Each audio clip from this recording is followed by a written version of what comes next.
G'day fellow creatures of the internet, this is the most musty and subscriber guy here on YouTube, Bruzo Dragonius, or perhaps the online ambassador Blackmarsh, you decide, Bruzo Dragonius. As of late, I am drawing a couple of blanks for some ideas on some certain episodes, or some sort of video content that I could do for you, whether it's being burial related, whether it's TikTok related, or seeing that Fursuit is coming up in less than 2 weeks' time. I was going to do something related to conventions and all that kind of stuff. But then I came across this article that is the most quoted article. Apparently, some journalist that works for the same media company, such as the ABC, that usually broadcasts Bluey, had criticized the very show for its lack of diversity. Including to this journalist, that is Beverly Wang, has said that apparently, Bluey, the TV show,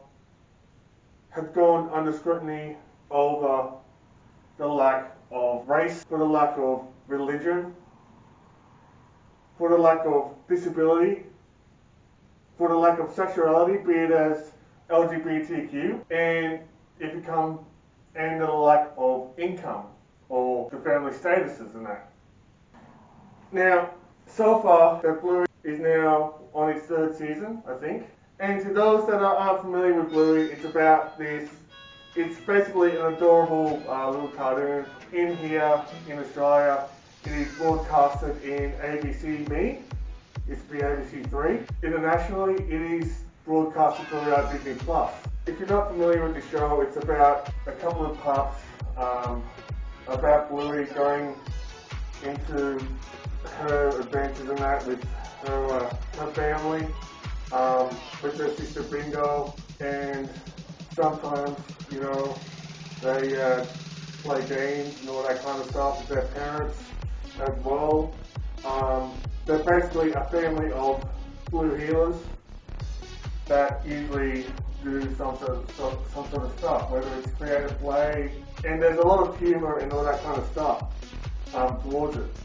It is a show that's aimed, whose target demographic is preschoolers, but as a matter of fact, and this very show has been also been attracted within the furry fandom as well because of anthropomorphic dogs, especially with me. Even though that I'm not a dog, I'm more of a lizard, and I'm 30 years old, and to be honest with you, I do get a liking to this show because of the fact that it is that it brings so much nostalgia that I think personally to what I used to do as a hatchling. Whether I sort of play, sometimes I usually play games, sometimes I go out in the playground and that, role playing, you know, playing Power Rangers and all that kind of stuff. There's some games going on with the Keepy Upsy and that, which is for those that aren't familiar with it, or if you haven't watched Bluey, Keepy Upsy is basically this game where you have like a blown balloon that's usually airfield, and then you're just trying to keep it up. It's kind of like soccer, except that you need to keep the balloon up. So it has a lot of nostalgia to it for a brand, for a show that's within the 2000s, and it come out in the adult, when I just become an adult. But like I said, I really do adore this show because of the humor and because of the wholesomeness and the tenderness that it has. You know, it really brings a smile to my face, you know, every time that I watch it. But apparently, there's someone that is criticizing Bluey because of the lack of diversity when it comes to race, LGBT status, religion, disability, and income. And also different families, whether it's, and I quote, that they haven't shown any of the single parent families that living in low income. According to Brenda Wang, that Bluey is more focused on the middle class Brisbane. which is basically where the show is set out in. It is based in Queensland, like the very studio that created that show, that produced that show, called Ludo. And I just wanted to analyse this and say, well, okay, racial diversity, okay, they are dogs, okay? They are dogs. And wouldn't that racial diversity would be covered in there, because the fact being is that in real life there is more than one breed of dog. I know that Bluey and her family are a family of blue heelers, or the cattle dogs that we have in Australia. But there's also dog breeds like Labrador, like Schnauzers, like Poodles, like I'm pretty sure that there's a golden retriever that's neighbour of Bluey, Australian Shepherds, Bulldogs, Pugs, Terriers. The list goes on and on and on. And there is so many different colours of dogs as well. There's not one shade of blue dog, but there's dogs of so much varying colour as well. So you got different colour scheme of the fur of the dogs and all that kind of stuff. So to me, I think that even though that this is set out in a world full of dogs, you know, with different dog breeds, it should be enough. I mean, you can't just say, well, you know, if there's like a dog that's of an Aboriginal background, or, you know, there's a dog that also is from New Zealand or something like that. So, yeah, they do have that covered. So I don't see any problem with the racial diversity there, because the fact being is that there is more than one breed of dogs in real life, and they do promote that racial diversity through representation of other dog breeds. I mean, that's the beauty of the show, that's based around anthropomorphic dogs. There's more than one breed of dog, even domestic. And even if you were to like have an Aboriginal person, well, why don't they have, say, an Aboriginal person represented by something like, I don't know, a dingo or whatever, you know? So, and there's even someone that's a dog from France as well. So I don't see any trouble with racial diversity at all, considering that there's more than one breed of dog, and seeing that there's people in different backgrounds, different racial backgrounds, there are different breeds of dogs. Now, as for the other topics that she sort of complained about, whether it's the lack of LGBTQ plus people and all that kind of stuff, whether it's disabilities and that, which they sort of did cover in the one episode where Bluey met someone with autism and all that kind of stuff, that I just seen in the article and all that kind of stuff.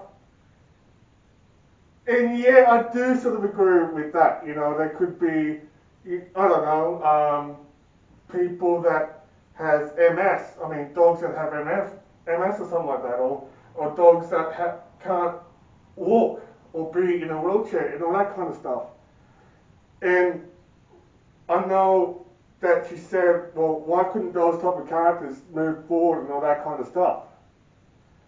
Now, at first, I would have thought that in order to have these sort of characters and that, I mean, there's one thing to have those sort of characters into the one show, but to be honest with you, it has to be a bit of a storyline, a bit of a character development and all that kind of stuff to, you know, to get people to know about the show. And yes, I do know the fact that this show is aimed at preschoolers. I do get that. And in response to this thing, I decided to make a couple of tweets about it, or probably a series of tweets. And this is what I wrote. It's apparent that Bluey is in a foreign land from counterculture for the lack of diversity. Are you for real? And I sort of did a face palm there. It's a cute cartoon about dogs playing with each other in most episodes.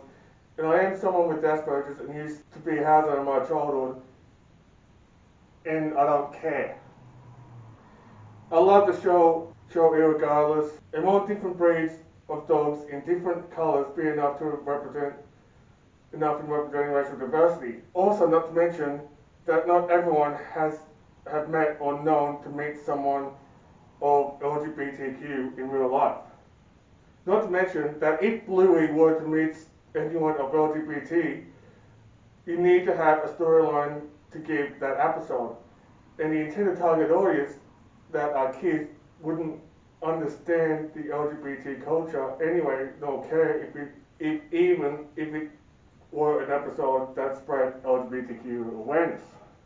Okay, well with that I was a bit undereducated about that. But a fellow furry, I said, young kiddos, especially kindy in preschool age, are hyper-aware sponges because their developing minds are consistently absorbing new concepts. If you present any info at all age appropriate vocabulary, they will come to understand regardless of the subject.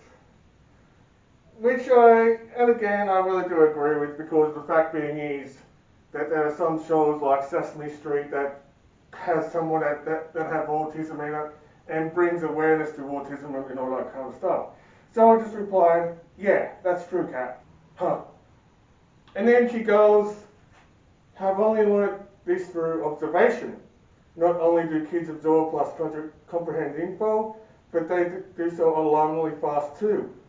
Maybe only needs 2 to 3 demonstrations before a predictable or reliable pattern is identified. Then they're opening doors and busting open baby gates. Same goes with discussing concepts, for example, LGBTQI+. Sometimes boys love other boys, and sometimes people feel different to how they look, but you can't see it because they feel that way inside their heart. Then she goes by saying, LGBTQI+ isn't about sex, it's about love, very easy for a kid to understand. Which I do get, that's a very fair point as well. So, I know for sure that this person isn't really attacking Bluey, but I think it's basically something that she can probably get some ideas. I mean, yes, at first I sort of thought, well, okay, they got the racial thing covered. They got, maybe that they should consider going into other episodes and bring other people aside and all that kind of stuff. And yeah, I do sort of agree that maybe that they could bring awareness that not all people in Australia are rich middle class people, or at least in Brisbane, but maybe that they should bring in, I don't know, probably some other people in the LGBTQ community. They can just, the sky's the limit, Maybe that they could bring in LGBTQ plus awareness into it. And who knows, But the thing about it is that the point that I'm trying to make, that instead of bitching about the lack of diversity, then why not write a letter to whoever, to Ludo, saying that they do like that, not put it all over through social media and all that kind of stuff.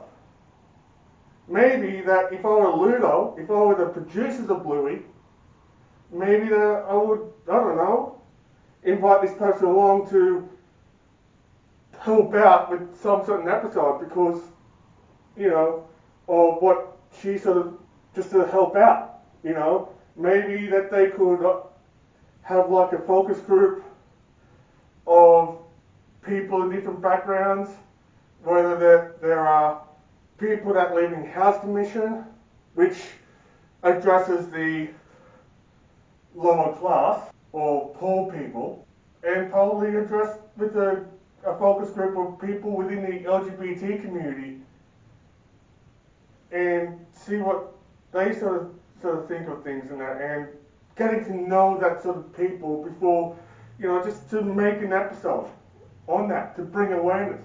So I was going to think, well, why don't she just make her own TV show and all that kind of stuff? But I was starting to think like that. But at the moment, I can see that there could be some more diversity. Just grow the universe right up in that. Like I said, the sky's the limit of making shows. The sky's the limit of making kids shows. There are so many groups out there. And And I know for sure that I can't just say, and sometimes you have to do more than saying, for example, with me saying, my name's Bruzo Dragonius, and I'm someone with autism that used to live in the housing condition, and I'm an autistic houser. But bring more depth into it, and maybe just make up a little adventure story type thing, and I don't know, just bring it into books and all that kind of stuff. I know for sure that I'm just blabbering on, but I do agree with some points that Kat had given to me about that sort of subject. I do agree with her. You know, Cataclysm is very, very intelligent as a person. So, Kat, thank you so much for bringing some light into the topic through Twitter and all that kind of stuff. Also, maybe that you can just help me out in the comment section below. What do you think of this sort of situation with Bluey and all that kind of stuff, and being attacked for the lack of diversity and all that kind of stuff? Maybe that you might want to help me out instead in the comment section. Suggest me some other ideas that you wanted for me to work on my videos and that, because the fact being is that I make these videos for you, just to entertain each and every one of you as well. Please just help me out with some topics. Maybe, I don't know, if you want to contribute something to my future videos, please give me a contact and all that kind of stuff through Twitter DMs or whatever, because I'm looking for collabs or something like that, you know. Some other things. I got some ideas that I wanted to do in the future videos. Also, if you do like this video, make sure you give this video a thumbs up. For those that haven't subscribed yet, please, please, please, please, if you do like this video, make sure you subscribe to this video and be in the notification squad to press the bell icon, the usual things that I put on, which is my social media and the other ways that you can just give me money or help out this channel, is on the description below. If you want to game with me on our group, if you want to game with me on the PlayStation, please look up my gamer tag. That is Bruzo25. That is the exact same one of how you would know that you would meet me back in noon. As always, I know that this is a very long video that I sort of made and put this idea out. I'd just like to thank you all for watching this video straight to this very end, at least. Even if you did subscribe to this video, I am super, super appreciative of you, but I'm very happy that you have at least watched it to the end. I love you all. You're all amazing. You're all awesome. Don't let anyone tell you otherwise. You be you. And as always, this is Bruzo Dragonius, the most must-see and subscriber going on YouTube, or the online ambassador Black Marsh, signing off by saying these words. May the Hits guide you all, and bye for now.